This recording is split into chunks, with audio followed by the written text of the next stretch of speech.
ધાનેરા તાલુકામાં ગ્રામ પંચાયતની સામાન્ય અને પેટા ચૂંટણીઓ માટે ઉમેદવારી પત્રો ભરવાનો સોમવાર 9 જૂન છેલ્લો દિવસ છે।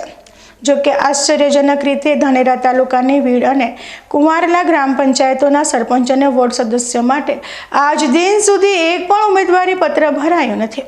આજે સવારથી જ ધાનેરાની તાલુકા પંચાયત અને મામલતદાર કચેરી ખાતે ઉમેદવારો અને તેમના ટેકેદારોની ભારે ભીડ જોવા મળી હતી।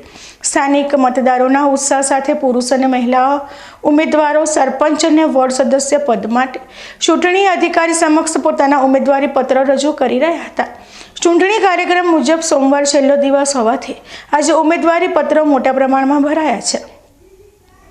ધાનેરા તાલુકાની કુલ 45 ગ્રામ પંચાયતો પર સામાન્ય ચૂંટણી યોજાઈ રહી છે, જ્યારે લવારા અને વાછડાલ ગ્રામ પંચાયતોના સરપંચ માટે પેટા ચૂંટણી યોજાશે। વહીવટી તંત્ર દ્વારા 12 જેટલા વિભાગોમાં ચૂંટણી અધિકારીઓની નિમણૂક કરીને ચૂંટણી કામગીરી હાથ ધરવામાં આવી છે। છેલ્લા 4 દિવસ દરમિયાન સરપંચ પદ માટે 32 ઉમેદવારી પત્રો અને વોર્ડ સદસ્ય માટે 15 ઉમેદવારી પત્રો રજૂ થયા હતા। આજે સરપંચ અને વોર્ડ સદસ્ય બંને માટે ઉમેદવારીનો આંકડો અંદાજિત 100ની આસપાસ પહોંચે તેવી શક્યતા છે। ધાનેરા તાલુકાની શેરા, માલોત્રા, વિંછીવાડી, નેનાવા, રવિયા, દેઠા, રમુણા સહિતની ગ્રામ પંચાયતોમાં આજે ભારે ઉત્સાહ સાથે ઉમેદવારી પત્રો નોંધાયા છે। હવે જોવાનું એ રહેશે કે છેલ્લી ઘડી સુધી વીડ અને કુંવારલા પંચાયતોમાં કોઈ ઉમેદવારી નોંધાય છે કે કેમ।